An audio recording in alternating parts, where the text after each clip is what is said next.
Seorang gadis bodoh terpaksa menggantikan adiknya menikah dengan seorang CEO buta. Tak ada yang tahu, ternyata pria itu hanya berpura-pura buta demi sebuah rahasia besar yang kelam. Akankah gadis sederhana itu mampu bertahan menghadapi cinta, kebohongan, dan pengkhianatan keluarganya sendiri? Inilah kisah yang akan menggetarkan hati kalian semua. Hujan deras mengguyur malam itu. Di sebuah rumah sederhana di pinggiran kota, Alia duduk sendirian di teras. Gadis itu berusia 22 tahun, berwajah manis tapi selalu dianggap bodoh oleh keluarganya. Sejak kecil, Alia sering lupa, ceroboh, dan terlalu polos sehingga jadi bahan ejekan.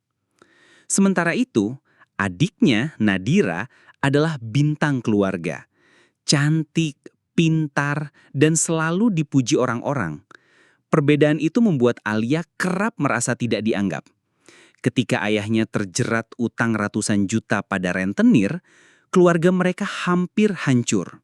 Satu-satunya jalan keluar datang dari seorang pria kaya raya, Arsenio Pratama, CEO muda yang terkenal dingin, cerdas, dan buta. Arsenio membutuhkan seorang istri. Tak ada yang tahu alasannya, tapi ia mengirim lamaran pada Nadira. Namun Nadira menolak.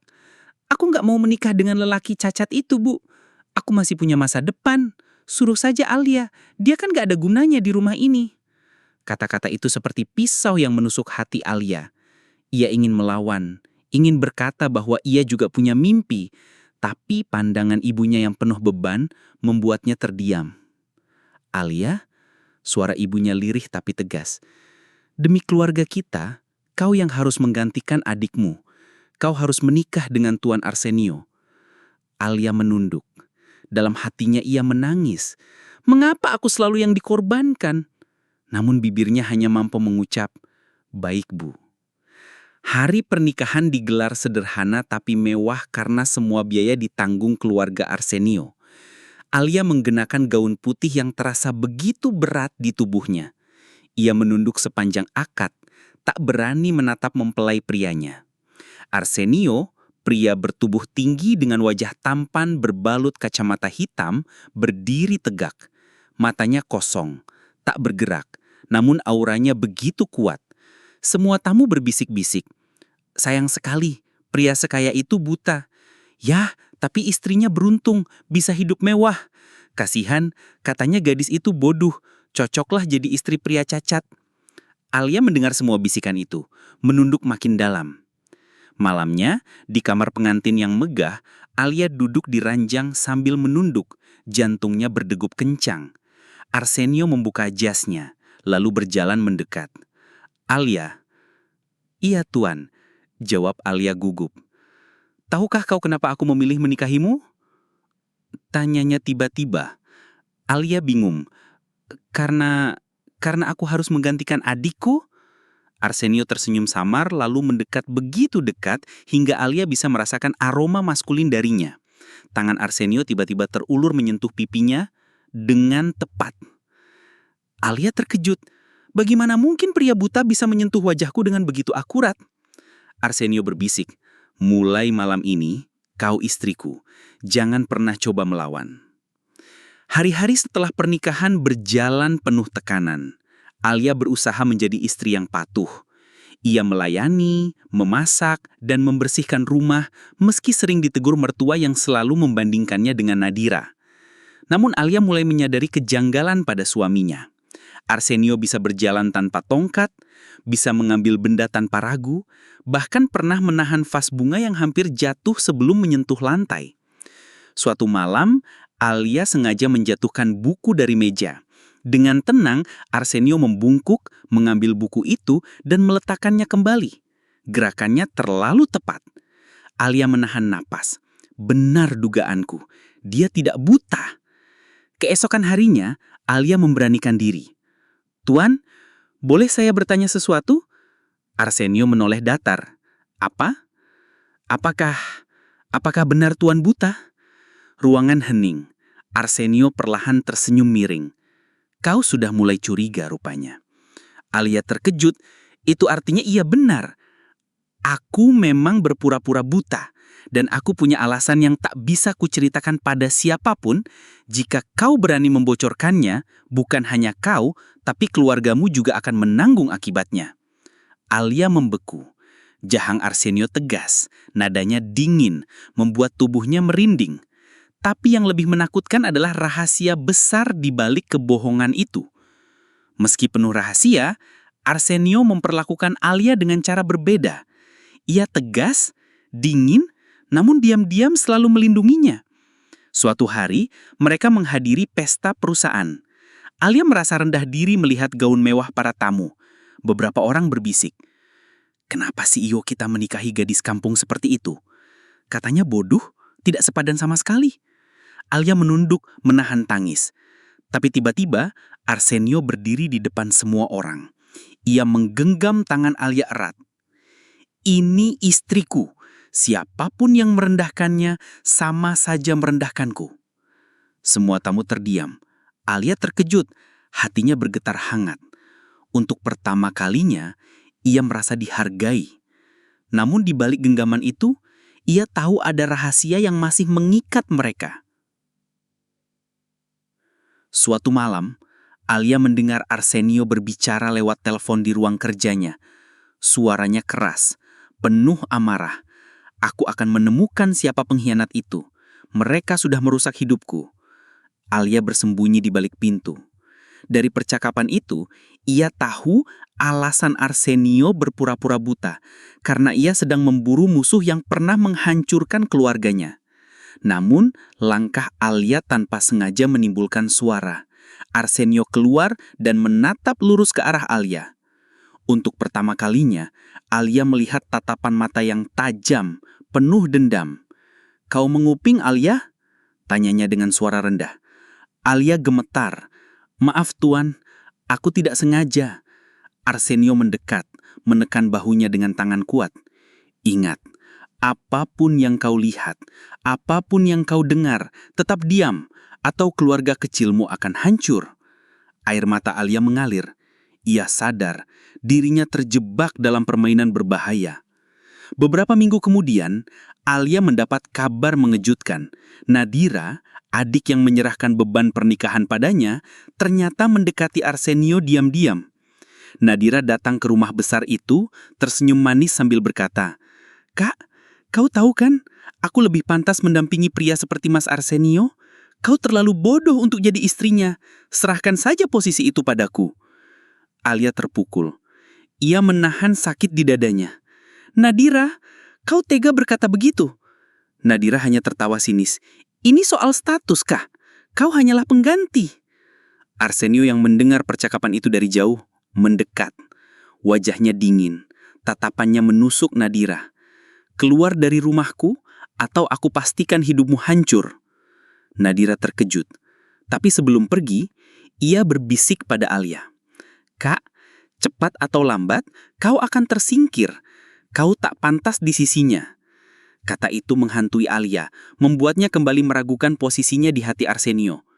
Hari demi hari, hubungan Alia dan Arsenio semakin rumit. Di satu sisi, Alia mulai merasakan cinta pada suaminya.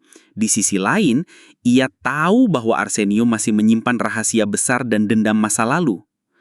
Malam itu Alia memberanikan diri bertanya, "Tuan, apakah pernikahan kita ini hanya permainan bagimu?" Arsenio terdiam lama. Kemudian ia menatap Alia dengan mata yang sebenarnya bisa melihat.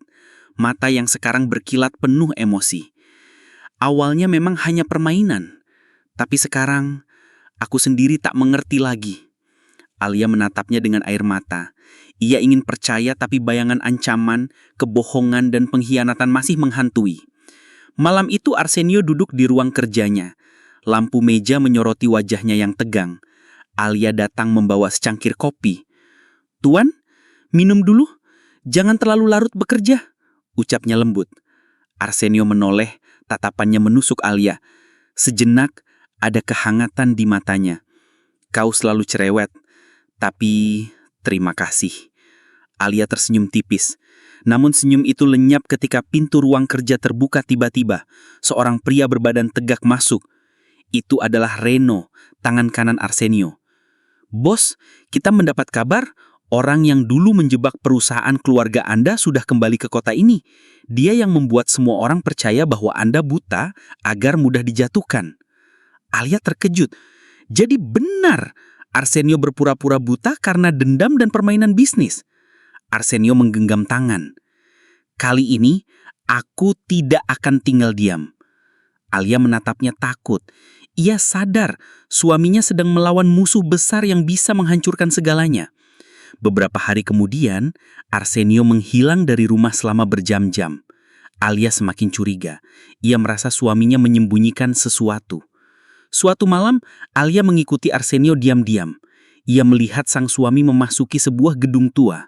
Dari balik jendela, Alia menyaksikan Arsenio bertemu dengan beberapa pria misterius.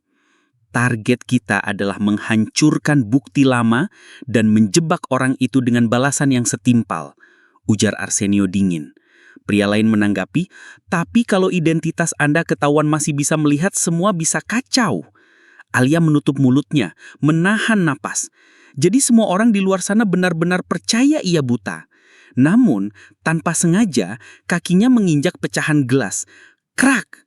Arsenio menoleh cepat ke arah jendela. Tatapan tajamnya menembus kegelapan. Alia, suaranya serak. Alia panik, segera lari meninggalkan tempat itu. Di kamar, Alia duduk gemetar. Ia tahu suaminya akan marah besar. Tak lama kemudian, pintu kamar terbuka keras. Arsenio berdiri di sana, wajahnya gelap. "Kau mengikutiku?" Suaranya rendah, menakutkan. Alia menunduk, air matanya jatuh. Aku hanya khawatir. Aku ingin tahu apa yang sebenarnya kau sembunyikan dariku." Arsenio berjalan mendekat, menunduk hingga wajahnya sejagar dengan Alia. "Aku sudah bilang, jangan ikut campur dalam urusanku. Dunia ini berbahaya, Alia. Jika kau terus memaksa masuk, kau bisa hancur bersama orang-orang yang ingin menumbangkanku." Alia terisak. "Aku hanya ingin jadi istrimu yang sesungguhnya, bukan boneka, bukan pengganti Nadira." Kalimat itu membuat Arsenio terdiam. Untuk pertama kalinya, Alia berani mengungkapkan perasaannya. Beberapa hari kemudian, Alia jatuh sakit karena terlalu banyak menangis dan stres. Ia terbaring lemah di ranjang. Saat itulah, Arsenio masuk. Wajahnya terlihat khawatir. Ia duduk di samping Alia, menggenggam tangannya. "Alia, jangan seperti ini. Aku memang keras padamu, tapi aku tidak ingin melihatmu hancur." Alia membuka mata perlahan. "Kenapa kau memilihku, Arsenio? Kenapa bukan Nadira atau wanita lain yang lebih pantas?" Arsenio terdiam lama, lalu ia menjawab lirih. "Karena kau berbeda. Kau tidak haus harta, kau polos, lugu, dan entah kenapa, bersamamu, aku merasa damai." Air mata Alia mengalir. Ia tak pernah menyangka lelaki yang dianggap monster dingin itu menyimpan luka dan kehangatan yang tak pernah ditunjukkan pada siapapun. Namun kebahagiaan itu tidak bertahan lama. Suatu sore, ketika Alia pergi ke pasar, ia bertemu seseorang yang membuat darahnya berdesir. Nadira. Nadira tampak mengenakan gaun mewah berdampingan dengan seorang pria. Yang mengejutkan, pria itu adalah musuh bisnis Arsenio. Alia bersembunyi sambil mendengarkan percakapan mereka. "Tenang saja, Nadira. Jika rencana kita berhasil, Arsenio akan jatuh. Dan setelah itu, kau bisa menggantikan posisi kakakmu sebagai istrinya. Kau pantas mendapatkan kemewahan itu." Nadira tersenyum licik. "Tentu, kakak bodohku itu tidak lama mendampinginya." Alia menutup mulutnya, menahan tangis. Jadi Nadira bekerja sama dengan musuh Arsenio? Malam itu, Alia memberanikan diri menceritakan segalanya pada Arsenio. "Aku melihat Nadira bersama pria yang menjadi musuhmu. Mereka berencana menjatuhkanmu." Arsenio terkejut. Rahangnya mengeras. "Nadira, adikmu sendiri?" Alia mengangguk dengan air mata. "Aku tahu kau marah, tapi kau mohon, jangan sakiti dia. Dia memang kejam padaku, tapi tetap saja dia adikku." Arsenio menatap Alia lama, lalu menghela nafas. "Kau terlalu baik, Alia. Itulah yang membuatmu berharga di mataku." Namun di dalam hati, Arsenio sudah membuat keputusan. Ia tidak akan membiarkan siapapun, bahkan Nadira, menghancurkan keluarganya lagi. Hari itu sebuah rapat besar digelar di perusahaan Arsenio. Semua media hadir. Nadira dan pria musuh Arsenio pun datang, dengan tujuan membuka kebohongan besar sang CEO. Salah satu wartawan berdiri. "Tuan Arsenio, selama ini ada isu bahwa Anda sebenarnya tidak buta. Apa benar?" Ruangan menjadi riuh. Nadira tersenyum puas. Arsenio berdiri, melepas kacamata hitamnya. Semua orang terkejut melihat tatapan matanya yang tajam dan penuh wibawa. "Ya, aku tidak buta. Aku berpura-pura buta untuk membongkar siapa yang berkhianat padaku. Dan sekarang, aku menemukan mereka." Layar besar di belakangnya menampilkan rekaman rahasia pertemuan Nadira dan musuhnya. Semua bukti terpampang jelas. Nadira membeku, wajahnya pucat. Musuh Arsenio pun terperangah. Tak menyangka, jebakannya justru berbalik. Kehebohan itu membuat Nadira ditangkap pihak berwajib karena terlibat dalam rencana sabotase. Sementara Arsenio keluar sebagai pemenang. Namun, di balik kemenangan itu, ia kembali ke rumah dengan hati penuh kegelisahan. Ia menatap Alia yang menunggunya di ruang tamu. "Alia, kau masih mau bersamaku setelah semua kebohongan ini terbongkar?" Alia mendekat, menggenggam tangannya. "Aku tidak mencintai kebohonganmu, Arsenio. Tapi aku mencintaimu sebagai dirimu yang sesungguhnya." Air mata menetes di mata Arsenio. Untuk pertama kalinya, CEO dingin itu meruntuhkan egonya. Ia memeluk Alia erat. Sejak hari itu, Alia tidak lagi menjadi gadis bodoh yang dikorbankan. Ia menjadi wanita tangguh yang berdiri di sisi pria yang dulu menyembunyikan mata, tapi kini membuka hati sepenuhnya untuknya.